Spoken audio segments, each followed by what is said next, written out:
Welcome to public TV news. బులెటిన్ల ముందుగా headlines. CM Revanth రెడ్డిని కలిసి శ్రీ ఉజ్జయిని మహంకాళి బోనాల ఉత్సవాల ఆహ్వాన పత్రిక అందించిన మంత్రులు.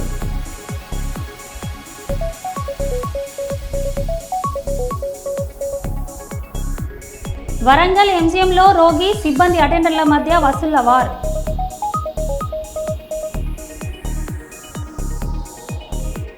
Warangal Hanmakonda dance masters dance association యొక్క మీడియా సమావేశం.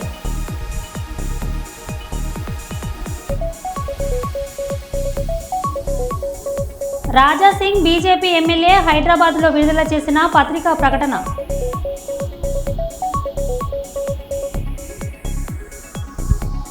సీఎం రేవంత్ రెడ్డిని కలిసి శ్రీ ఉజ్జయిని మహంకాళి బోనాల ఉత్సవాల ఆహ్వాన పత్రిక అందించిన మంత్రులు కొండ సురేఖ, పొన్నం ప్రభాకర్, దేవాదాయ శాఖ ఉన్నతాధికారులు. కాగా జూలై 13న జరగనున్న సికింద్రాబాద్ ఉజ్జయిని మహంకాళి బోనాలు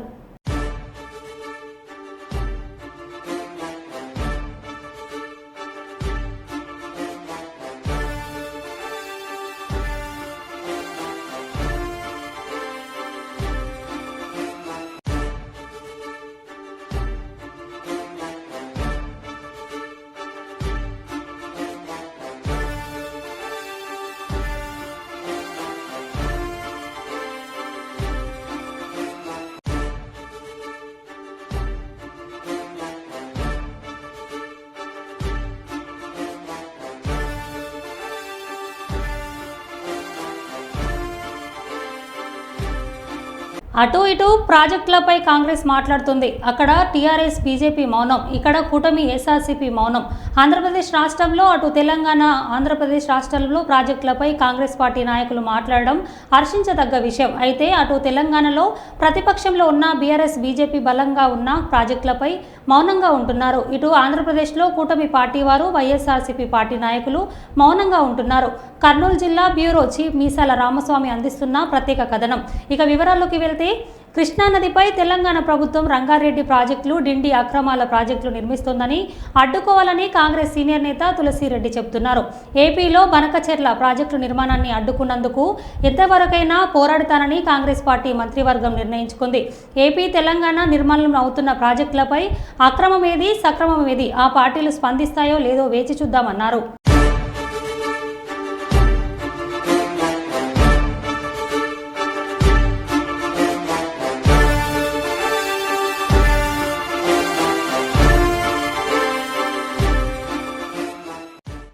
రాజాసింగ్ బీజేపీ ఎమ్మెల్యే హైదరాబాద్లో విడుదల చేసిన పత్రికా ప్రకటన. కాళేశ్వరం ప్రాజెక్టులో జరిగిన అవినీతిపై కేంద్ర మంత్రి బండి సంజయ్ ఆధారాలతో సహా బయటపెట్టగానే బీఆర్ఎస్ నాయకులు అవకులు చవకులు పెడుతున్నారు. బండి సంజయ్పై బీఆర్ఎస్ నేతలు చేస్తున్న వ్యాఖ్యల్ని నేను ఖండిస్తున్నాను అని అన్నారు. కాళేశ్వరం ప్రాజెక్ట్ పైన మా కేంద్ర మంత్రి బండి సంజయ్ గారు ప్రూఫ్ సహా మీడియా ముఖంగా తెలంగాణ ప్రజలకి తెలియాలని బండి సంజయ్ గారు మాట్లాడినారు. కాళేశ్వరం ప్రాజెక్ట్ ఒక ఏటీఎంగా ఈ బీఆర్ఎస్ వాళ్ళు వాడుకున్నారు. దాని గురించి మా బండి సంజయ్ గారు మాట్లాడినారు. అది వాస్తవమా లేదా, అది బీఆర్ఎస్ పెద్ద నాయకులు బయట పెట్టాలి. అదేవిధంగా మా బండి సంజయ్ గారు ఏమంటున్నారు, అసలు ఎవరు అయ్యా సొమ్ములాగా మీరు ఒక ఫెయిల్ కాళేశ్వరం ప్రాజెక్ట్ తీసుకొని వచ్చి దాంట్లో మొత్తం అవినీతికి మొత్తం బీఆర్ఎస్ నాయకులు పాల్గొన్నారు, మొత్తం కరప్షన్ చేసినారు. ఒకవేళ మా బండి సంజయ్ గారు తప్పు మాట్లాడినంటే మీరొక కేంద్ర గవర్నమెంట్కి ఒక లేఖ రాయండి. కాళేశ్వరం ప్రాజెక్టులో ఒకవేళ అవినీతి జరిగితే సిబిఐ ఎంక్వైరీ చేపియండి అని బీఆర్ఎస్ నాయకులకి నేను అడుగుతున్నా. ఒక లేఖ రాయండి. మీ కేసీఆర్ గారు అంతా అమాయకుడా, సుద్దబూసా మీ కేసీఆర్ గారు? కాళేశ్వరం కాకుండా తెలంగాణలో ప్రతి ఒక్క ప్రాజెక్టులో మీ ఎంత మీరు వాటా తిన్నారు, అది తెలంగాణ ప్రజల ముందు మా బండి సంజయ్ గారు, అదేవిధంగా మా కేంద్ర మంత్రులు గారు కూడా చెప్తారు. ప్రతిసారి ప్రధానమంత్రి మోదీ గారు కానీ, అమిత్ షా గారు కానీ, జేపీ నడ్డా గారు కానీ తెలంగాణలో ఎక్కడైనా రైలులు కానీ, పొలిటికల్ మీటింగ్లు కానీ ఎక్కడైనా వాళ్ళు పెట్టుకుంటే ఒకటే సబ్జెక్ట్ పైన వాళ్ళు ఫోకస్ చేసినారు, తెలంగాణలో జరుగుతున్న అవినీతి పైన. కాళేశ్వరం ప్రాజెక్టు తప్పు ప్రాజెక్టు, ఒక ఏటీఎంగా కేసీఆర్ ఫ్యామిలీ వాడుకున్న దానిపైననే అందరూ మా నాయకులు మాట్లాడినారు. ఒకవేళ అన్ని బీజేపీ నాయకులు తప్పుగా మాట్లాడినారు, అది మీరు ప్రూవ్ చేయాలంటే కేంద్రంకి ఒక లేఖ రాయండి మీలో దమ్ముంటే. బండి సంజయ్ గారు కానీ వేరే నాయకులు కానీ కాళేశ్వరం ప్రాజెక్ట్ పైన తప్పుగా మాట్లాడుతున్నారు, ఆ కాళేశ్వరం ప్రాజెక్ట్ పైన ఒక సిబిఐ ఎంక్వైరీ చేపియండి అని ఒక లేఖ రాయండి మీలో దమ్ముంటే. బీఆర్ఎస్ నాయకులకి చెప్తున్నా, మా కేంద్ర మంత్రి బండి సంజయ్ గారు మాట్లాడిన ప్రతి ఒక్క మాట నిజం, అది తప్పు ఉంటే మీరు ప్రూవ్ చేయండి. యువత పోరుతో కలెక్టరేట్ ముందు ధర్నా, మోసపు హామీలు ఇచ్చి మోసం చేస్తున్న వైనాన్ని ప్రజలకు తెలియజేసేందుకు వైఎస్ఆర్సీపీ విద్యార్థి విభాగం ఆధ్వర్యంలో యువత పోరు చేపట్టడం జరిగిందని నాయకులు చెప్పారు. కర్నూలు కలెక్టరేట్ కార్యాలయం ఎదుట వైఎస్ఆర్సీపీ విద్యార్థి విభాగం యువత పేరుతో కలెక్టర్ కార్యాలయం ముందు ధర్నా చేశారు. ఈ సందర్భంగా వారు మాట్లాడారు.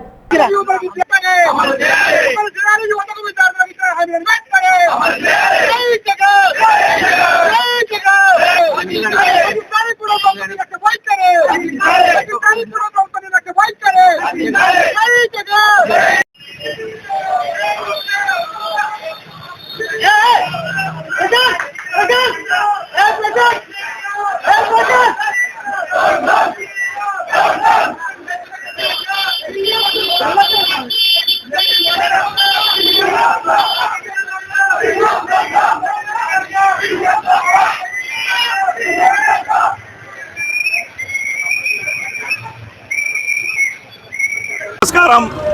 ఈరోజు మా శ్రీ మాజీ ముఖ్యమంత్రులు వైఎస్ఆర్ కాంగ్రెస్ పార్టీ అధ్యక్షులు శ్రీ జగన్మోహన్ రెడ్డి గారి ఆదేశాల ప్రకారం, అలాగే రాష్ట్ర యువజన విభాగం అధ్యక్షులు శ్రీ జక్కంపూడి రాజా గారు, వర్కింగ్ ప్రెసిడెంట్ శ్రీ బైరెడ్డి సిద్ధార్థ రెడ్డి గారి ఆదేశాల ప్రకారం ఈరోజు యువత పోరు కార్యక్రమాన్ని ఈరోజు కర్నూలు జిల్లాలో నిర్వహించి కలెక్టర్కు రెఫరెండం ఇవ్వడం జరిగింది. ఈ యువత పోరు ముఖ్య ఉద్దేశం ఏమంటే, ఈ మోసపు హామీలు ఇచ్చి ఏర్పడిన ఈ కూటమి ప్రభుత్వం మీద యువతకు మోసం చేసిన మోసాలపైన ప్రజలకు యువతకు వివరించడానికి ఈరోజు ఈ కార్యక్రమం తీసుకెళ్ళాం. యువతకు నిరుద్యోగ భృతి ఖచ్చితంగా చెల్లించాలని, ఫీజు రీఎంబర్స్మెంట్ చెల్లించాలని, వాటన్నిటి మీద మా పోరాటం ఆగదని ఈ మోసపూరిత ప్రభుత్వానికి తెలియజేయాలని భారీ ఎత్తున కర్నూలు జిల్లా వ్యాప్తంగా ఉన్న యువత మొత్తం వచ్చి ఈరోజు 1500-2000 మంది దాకా వచ్చి ఈ కార్యక్రమాన్ని విజయవంతం చేయడం జరిగింది. ఈ విధంగా ఈ నారా లోకేష్కి, చంద్రబాబు నాయుడుకి చెప్పడం ఏమనగా, ఇప్పటికైనా మోసపూరితమైన కుట్రల నుంచి బయటకు వచ్చి ప్రజలకు ఇచ్చిన వాగ్దానాల మీద దృష్టి పెట్టి ప్రజలకు అమలు చేయాలని కోరుకుంటూ, అలాగే ఈ డైవర్షన్ పాలిటిక్స్ నుంచి, ఈ రెడ్ బుక్ రాజ్యాంగం నుంచి బయటకు వచ్చి ప్రజలకు సేవ చేయాలని కోరుకుంటూ, ప్రశ్నించడానికి పార్టీ పెట్టిన ఈ పవన్ కళ్యాణ్ని కూడా ఈరోజు నువ్వు ఎలాగో ప్రశ్నించావు కాబట్టి రాష్ట్ర యువత తరపున, వైఎస్ఆర్ యువ విభాగం తరపున ఈరోజు నిన్ను ప్రశ్నిస్తున్నాం. నువ్వు ఈ సూపర్ 6 హామీలని చంద్రబాబు నాయుడిని ప్రశ్నించి ప్రజలకు నెరవేరుస్తావా, లేదంటే నువ్వు కూడా నమ్మక ద్రోహిగా రాష్ట్ర యువతకి నిలిచిపోతావా? నీకు కొత్త ఆయన అంటే 40 years అందరికీ తెలుసు ఆయన మోసగాడని. నువ్వన్నా కళ్ళు తెరిచి ఆ మోసగాడి పక్కన మోసగాడిగా కాకుండా ప్రజలకు న్యాయం చేస్తావని కోరుకుంటూ, ఈ ఉద్యమానికి సహకరించిన జిల్లా యువత కల్లా పేరు పేరున కృతజ్ఞతలు తెలుపుకుంటూ, మా ఈ కార్యక్రమానికి ఇంత విజయవంతం కావడానికి మా జిల్లా అధ్యక్షుడు ఎస్వి మోహన్ రెడ్డి గారి చొరవ కూడా చాలా ముఖ్యమైనది. ఆయనకు కూడా మా జిల్లా యువత తరపున ధన్యవాదాలు తెలుసుకుంటూ, అలాగే నియోజకవర్గ ఇన్ఛార్జీలు, మా జిల్లా ఇన్ఛార్జీల కల్లా పేరు పేరున ధన్యవాదాలు తెలియజేసుకుంటూ, మాకు ఈ కార్యక్రమాన్ని ఇంత ప్రెస్టేజ్గా తీసుకొని సక్సెస్ చేసిన మా యువజన విభాగం అధ్యక్షులకు కూడా ఈ పేరు పేరున ధన్యవాదాలు తెలియజేసుకుంటూ సెలవు తీసుకుంటున్నాను. మీరు జాతీయ హోదా ఇచ్చిన పోలవరం ప్రాజెక్టు డయాఫ్రామ్లో వాలు కూలిపోతే బీజేపీ ఇజ్జత్ పోలేదా బండి సంజయ్ అని మాజీ మంత్రి ఎమ్మెల్యే గంగుల కమలాకర్ అన్నారు. మీరు పోలవరంకు, తెలంగాణకు నుంచి గోదావరి పోలవరంకు మీరు జాతీయ హోదా ఇప్పించారు. ఏమైంది జాతీయ? స్టార్టింగ్లోనే డయాఫ్రామ్ మొత్తం కొట్టుకపోయింది. మీరు ఏదైతే జాతీయ హోదా ఇచ్చిండ్రో దానికి పోలవరం డ్యామ్కు ఒక డయాఫ్రామ్ కొట్టుకుపోయింది. మరి ఇప్పుడు ఇజ్జత్ పోయిందా లేదా? మీరు అన్నారా కాళేశ్వరం జాతీయ ఇస్తే బీజేపీ పరువు పోయేదని, మరి ఇప్పుడు ఎవరు పరువు పోయింది? మీరు జాతీయ హోదా ఇప్పించారు కదా.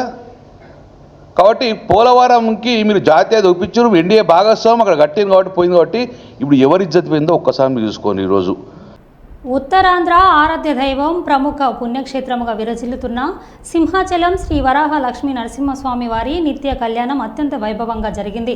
ఆర్జిత సేవల్లో భాగంగా అర్చక స్వాములు, ఉత్సవమూర్తి గోవిందరాజస్వామి ఉభయ దేవరులతో మండపంలో అధిష్ఠింపజేశారు. నిత్య కళ్యాణంలో పాల్గొన్న భక్తులు గోత్రనామాలతో సంకల్పం చెప్పి పంచరాత్ర గమశాస్త్రం విధానంలో విశ్వకేశ్వరారాధన పుణ్యవచనములతో కార్యక్రమానికి శ్రీకారం చుట్టారు. కంకణ ధారణ, నూతన యజ్ఞోప వీత సమర్పణ, జీలకర్ర బెల్లం, మాంగళ్య ధారణ, తలంబ్రాల ప్రక్రియను కమనీయంగా జరిపించారు. మంత్రపుష్పం, మంగళ శాసనాల తర్వాత భక్తులకు వేదశివచనాలు, శేష వస్త్రాలు, స్వామివారి ప్రసాదాలను అందజేశారు. అనంతరము స్వామివారి అంతరాలయ దర్శనం కల్పించారు.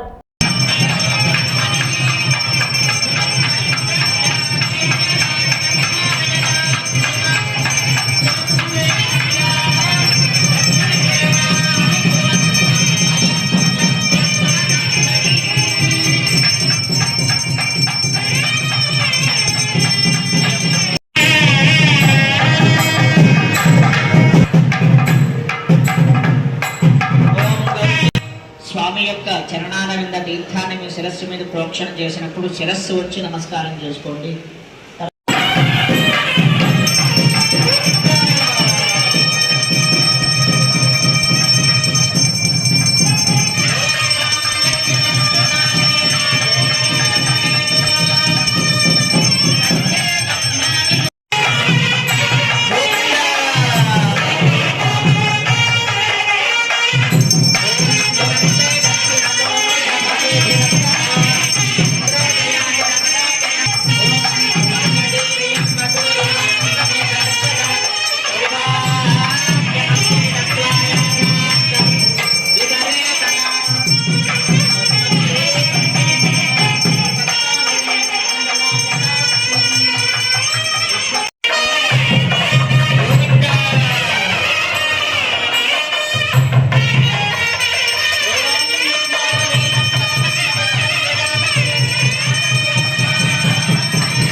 నరసింహస్వామి కళ్యాణ మహోత్సవం ఈనాటి కళ్యాణ ఉపనిదాతలు సమర్పించిన మధుపర్క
అర్ధరాత్రి ఎంజిఎం ఆసుపత్రిలో హైడ్రామా. వరంగల్ ఎంజిఎంలో రోగి, సిబ్బంది, అటెండర్ల మధ్య వసూళ్ల వార్. పేషెంట్ వద్ద అటెండర్ డబ్బులు డిమాండ్ చేస్తున్నట్లు ఆరోపణలు. పేషెంట్ కేర్ మరియు అటెండర్ల విభాగం మధ్య రాజుకున్న వివాదం. వాగ్వాదం పెరిగి బూతులు తిట్టుకుంటూ సిబ్బందిపై చేసుకున్న వైనం. వైద్యాధికారుల ఎంట్రీతో సద్దుమణిగిన వివాదం. నేడు తన విభాగం సిబ్బందిపై అక్రమంగా చేసుకున్నాడన్న నేపంతో విధులు బహిష్కరించిన పేషెంట్ కేర్ విభాగ సిబ్బంది. రంగప్రవేశం చేసిన పోలీసు విధుల బహిష్కరణను విరమణ చేసి స్టేషన్కి రావాలంటూ అక్కడి నుండి వెళ్లిపోయిన సీఐ.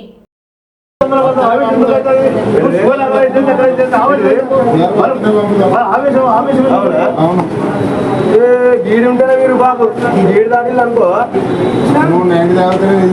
నేను అప్పుడు ఏంటో అరే నువ్వు నాకు నెంబర్ అన్న నేను నువ్వు ఒక మొగడు దగ్గర నెంబర్ అన్న నెంబర్ ఏంటి నెంబర్ నా నెంబర్ తీసుకోను నీకు మొగడు దగ్గర ఉంది నా నెంబర్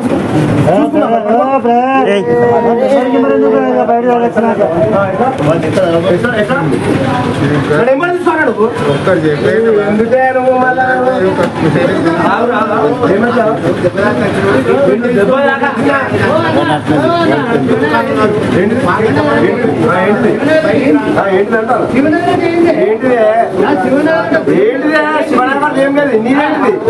నీరేంటిది అంటారు మీ కూడా ఎందుకంటే మరి జరగడం జరుగుతారా ఏంటిది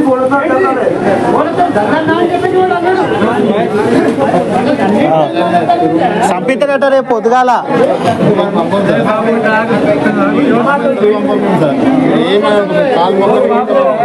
వాడు గల్లబట్టిండు అబ్బాయింది అనుకో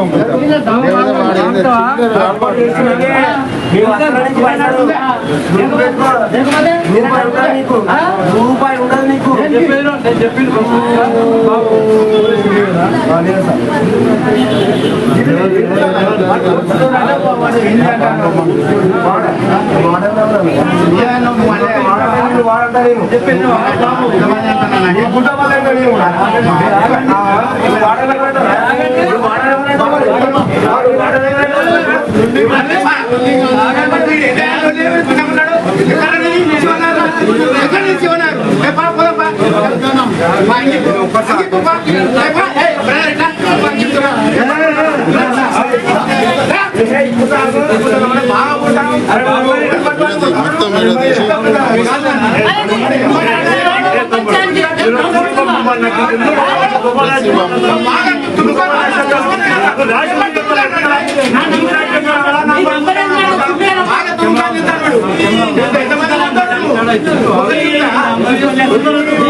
వైసీపీ నేతలపై హోంమంత్రి అనిత ఆగ్రహం.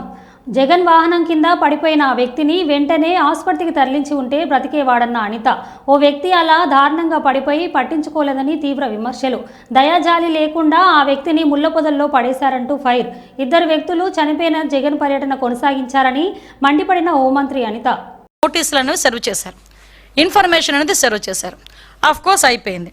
అవసరమైన బంధు అయినప్పటికీ కూడా వాళ్ళని చుట్టుపక్కల నియోజకవర్గాల నుంచి వేల కొద్దీ ఈరోజు రేపు ఇంతమంది రావాలి అంతమంది రావాలని వాళ్ళు వాట్సాప్ గ్రూప్లో పెట్టుకున్న తర్వాత మాకున్న ఇంటెలిజెన్స్ రిపోర్ట్ ప్రకారం వీళ్ళందరూ మొబిలైజ్ చేస్తున్నారన్న సంగతి తెలిసి అతనికి Z+ సెక్యూరిటీ అయిన వ్యక్తిగా అతనికి ఇవ్వాల్సిన సెక్యూరిటీని ప్రాపర్ వేలో మేమందరం కూడా మేము ఇవ్వగలిగాం, ఇచ్చాం కూడా. ఇచ్చిన తర్వాత మనం చూస్తే ఆ జగన్మోహన్ రెడ్డి షో చేశాడు, ఒక రోడ్ షో చేశారు. అతను వెళ్ళేదేమో ఒక పరామర్శకి వెళ్తున్న వ్యక్తి రోడ్ షో చేస్తున్నాడు. ఇంచుమించుగా అతని ఇంటి దగ్గర నుంచి తాడేపల్లిలో అతని ఇంటి దగ్గర నుంచి 10:30కి స్టార్ట్ అయిన వ్యక్తి సాయంత్రం 4 గంటలకి ఆ రెంటపల్లి వెళ్ళారంటే ఒకసారి ఆలోచన చేయండి. ఎంత స్లోగా మూవ్ అయ్యి ఎంత రోడ్ షో చేసుకుని ఆయన వెళ్ళారో ఒక్కసారి జనాలు కూడా అర్థం చేసుకోవాలి. ఈ నేపథ్యంలో అతను రోడ్ షో చేసుకుంటూ అందరికీ అభివాదాలు చేసుకుంటూ అందరి దగ్గర నవ్వుతూ షేక్ హ్యాండ్లు ఇస్తూ ఆయన వెళ్తూ ఉంటే దారిలోని అతని కార్యకర్త, అతని సింపథైజర్, అంటే వాళ్ళ పార్టీ సింపథైజర్, పార్టీ కార్యకర్త కనీసం వెహికల్కి కింద పడిపోయి టైర్ కింద పడ్డాడు అన్న సంగతి తెలిసి కూడా అతను కనీసం బండి ఆపకుండా ఆ బండిని అలా ఆ పక్కనున్న వ్యక్తిని కనీసం పక్కన తీసి, నేనేమంటానంటే ఆ బండి కింద పడిపోయాడు వ్యక్తి, ఆ వ్యక్తిని తీసి ఇమీడియట్గా 108కో దేనికో ఫోన్ చేసి అంబులెన్స్లో పంపిస్తే కనీసం మనిషి బతికేవాడేమో. ఎంత అంటే దాన్ని ఏ పదాలు ఉపయోగించుకోవాలో కూడా అర్థం కావట్లేదండి. ఎంత నిరంకుశంగా కనీసం దయ జాలి లేకుండా ఆ వ్యక్తిని అలాగే ఈడ్చి ముళ్ళ పొదల్లో పడేశారు. తర్వాత అతన్ని చూసి పోలీస్ డిపార్ట్మెంట్ వాళ్ళు 108కి ఫోన్ చేసి ఇమీడియట్గా డిపార్ట్మెంట్ వాళ్ళు హాస్పిటల్కి పంపిస్తే హాస్పిటల్కి వెళ్ళిన తర్వాత అతను చనిపోయాడని డాక్టర్స్ చెప్పడం జరిగింది.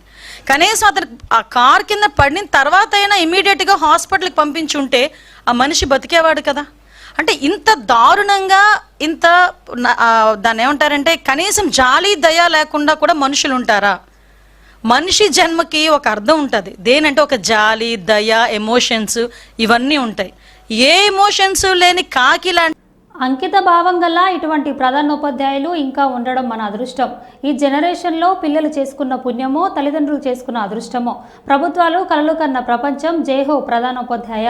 విశాఖపట్నం జిల్లాలో నివాసం ఉంటూ గోపాలపట్నంలో జీవిస్తున్న మహనీయ ఉపాధ్యాయ వృత్తికి వన్నె తెచ్చిన విజయ్ కేతనయ్య. గోపాలపట్నం మండలం, విశాఖపట్నం జిల్లా. మన పాఠశాలలో అడ్మిషన్లు జరుగుతున్నవి. మన పాఠశాల ప్రత్యేకతలు: 100% ఇంగ్లీష్ మీడియం. మన స్కూలు మోడల్ స్కూలుగా ఎంపిక చేయబడినది. మన పాఠశాలలో 5 తరగతులకు 5 గదులు ఉన్నాయి. 5 తరగతులకు 5గురు అర్హత గల అనుభవజ్ఞులైన టీచర్లు ఉన్నారు. అన్ని గదులకు విద్యుత్ సదుపాయం కలదు. అన్ని గదులలో ఫ్యాన్ల సౌకర్యము ఉన్నది. విద్యార్థులు కూర్చోవడానికి అనువైన బెంచీలు ఉన్నాయి. మన పాఠశాలలో విశాలమైన ఆట స్థలము, ఆడుకోవడానికి ఆట వస్తువులు ఉన్నాయి.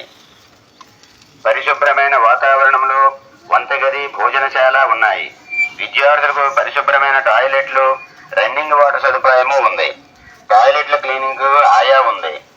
విద్యార్థులు తాగడానికి స్వచ్ఛమైన ఆర్ఓ వాటర్ సదుపాయం కూడా ఉంది. మన పాఠశాలలో ఆటల పోటీలు నిర్వహిస్తున్నాము. నైతిక విలువలతో కూడిన విద్యను బోధించడం జరుగుతుంది. విద్యార్థులకు పాఠశాలలో పుట్టిన తేదీలు కూడా నిర్వహించడం జరుగుతుంది. చదువులో వెనుకబడిన విద్యార్థులకు ప్రత్యేక తరగతులు నిర్వహించబడుతుంది. మన పాఠశాల పూర్తిగా ఇంగ్లీష్ మీడియంలో మార్చబడింది. విద్యార్థుల ప్రగతిని ఎప్పటికప్పుడు వాట్సాప్ గ్రూపులో పేరెంట్స్కు తెలియజేయబడుతుంది. ప్రతి నెల తల్లిదండ్రుల సమావేశము, 2 నెలలకు ఒకసారి పేరెంట్ కమిటీ సమావేశము నిర్వహించడం జరుగుతుంది. మన పాఠశాలలో ఎటువంటి ఫీజులు లేవు. విద్య నేర్చుకునే అవకాశం పూర్తిగా ఉచితం. ప్రతి గురువారము విద్యార్థులకు రక్తహీనత రాకుండా IFA టాబ్లెట్లు ఇవ్వడం జరుగుతుంది. సంవత్సరానికి 2 సార్లు డీవార్మింగ్ టాబ్లెట్లు, ఆల్బెండజోల్ టాబ్లెట్లు ఇవ్వడం జరుగుతుంది. ప్రతి నెల డాక్టర్లచే విద్యార్థులకు వైద్య పరీక్షలు నిర్వహించడం జరుగుతుంది. ప్రత్యేక అవసరాలు గల పిల్లలు అనగా చూపు తక్కువ గల వారికి, మాటలు బాగా రాని వారికి, సరిగా నడవలేని వారికి, మానసికంగా వెనుకబడిన వారికి భవితా సెంటర్ను ఏర్పాటు చేయడం అనేది. మన స్కూలుకు రండి, విద్యార్థుల ప్రగతిని పరిశీలించండి, మీ పిల్లలను మన బడిలో చేర్చండి, మన పాఠశాల అభివృద్ధికి సహకరించండి. మరో బులెటిన్లో మళ్ళీ కలుద్దాం. Stay tune.